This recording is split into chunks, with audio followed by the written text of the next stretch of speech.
नमस्कार, आप देख रहे हैं द BNY न्यूज। मैं विवेका।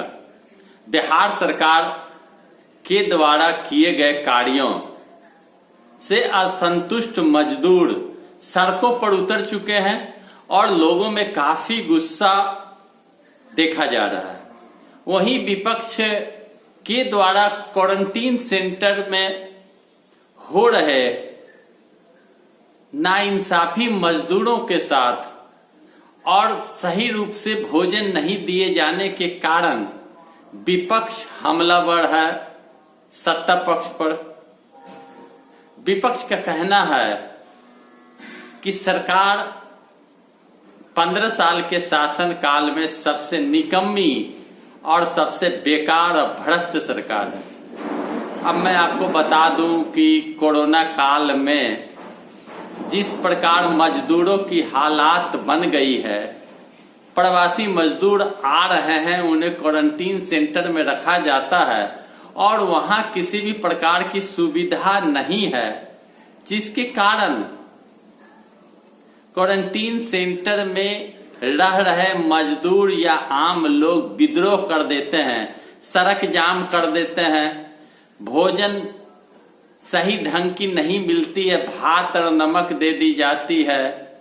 इस पर विरोध जताते हैं क्वारंटीन सेंटर के लोग। कुर्सी तोड़ते हैं, भगदड़ होती है, बवाल मचता है, पानी की अभाव कही जा रही है तो बाथरूम की सफाई नहीं है, गंदगी है।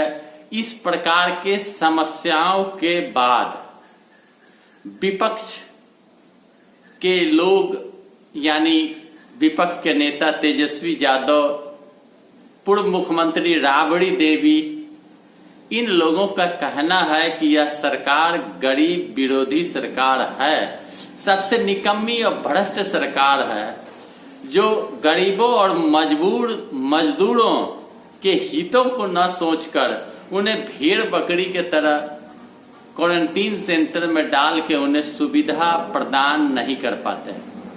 अगर यही स्थिति है तो सत्ता पक्ष बतावे कि 15 साल के शासन काल में सत्ता पक्ष ने क्या किया और क्यों सरकार में बने हुए हैं। अगर विपक्ष पर ही उम्मीद और आशा जगी हुई है कि विपक्ष ही कारगर है और सबसे अच्छा काम कर सकती है, तो सत्ता पक्ष के लोग सत्ता छोड़ दे, हाथ उठा ले और विपक्ष करके दिखा देगी। जिस प्रकार बसों का अभाव, जिस प्रकार ट्रेन से लोग आ रहे हैं, सड़कों पर भटक रहे हैं, उनके देखरेख के लिए कोई व्यवस्था नहीं है, ऐसी स्थिति में तेजस्वी यादव ने भी सरकार पर तंज कसा है। साथ ही साथ राबड़ी देवी का कहना है कि सृजन घोटाला सहित 55 ऐसे घोटाला इस सरकार ने किया है जिसकी जांच अब तक नहीं हुई। जांच होनी चाहिए और जो भी लूट खसोट का रुपया जमा है उस रुपया का पता लगना चाहिए। सरकार पर उंगली उठाते हुए कहा कि मजदूर दूसरे प्रदेशों में फंसे हुए हैं, आने के क्रम में दुर्घटनाग्रस्त होकर मर जाते हैं, रास्ते में पैदल चलते चलते मर जाते हैं। इस दर्दनाक हालात में इस तरह की स्थिति के जिम्मेदार बिहार सरकार स्वयं है। बिहार सरकार के द्वारा न सही ढंग से जांच कराई जा रही है, न सही व्यवस्था है। सरकार पूर्ण रूपेण लुंज पुंज सरकार है और सरकार पूर्ण तरह असफल सरकार है। सरकार को अब सत्ता में बने रहने का कोई अधिकार नहीं, चूंकि यह गरीब और मजबूर निम्न तबके की विरोधी सरकार है। ऐसे सरकार को सत्ता में रहने का कोई हक नहीं, जो इस विपत्ति के घड़ी में जनता का देख रेख न कर सके और जनता को लाभ नहीं पहुंचा सके। विपक्ष के विषय में सत्ता पक्ष कहते हैं कि उन्हें कोई काम नहीं तो वो उंगली उठाते हैं। ऐसी बात नहीं, अगर काम नहीं संभाल पाते सत्ता पक्ष, सत्ता छोड़ दे, विपक्ष करके दिखा देगी।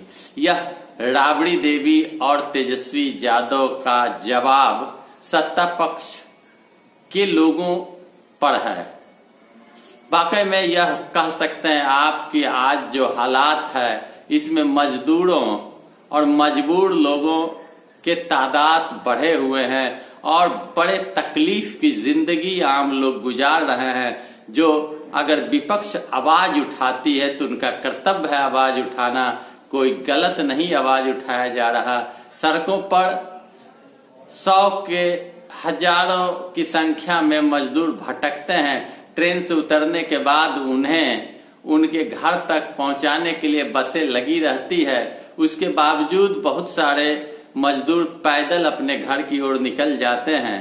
इन सारी दर्दनाक स्थिति को देख के सरकार पर उंगली उठानी लाजमी प्रतीत होती है। कहना गलत नहीं होगा कि सत्ता पक्ष लंबे अंतराल से सरकार में है और वर्तमान में असफल होना यानी सरकार की कलई खुलती नजर आ रही है। तो दोस्तों, सत्ता पक्ष के ऊपर विपक्ष का कटाक्ष है, विपक्ष आवाज उठा रही है। आप इस विषय में क्या सोचते हैं? कमेंट बॉक्स में जाकर अवश्य लिखें। इस वीडियो को लाइक करें और अपने दोस्तों मित्रों यारों को शेयर करें ताकि वो भी लिखें। मैं पढ़ता हूं, जवाब दूंगा। और साथ ही साथ अगर आपने मेरे चैनल को सब्सक्राइब अब तक नहीं किया तो लाल बटन और घंटी दबाकर अवश्य सब्सक्राइब कर लें ताकि आप तक वीडियो सबसे पहले पहुंचे। धन्यवाद।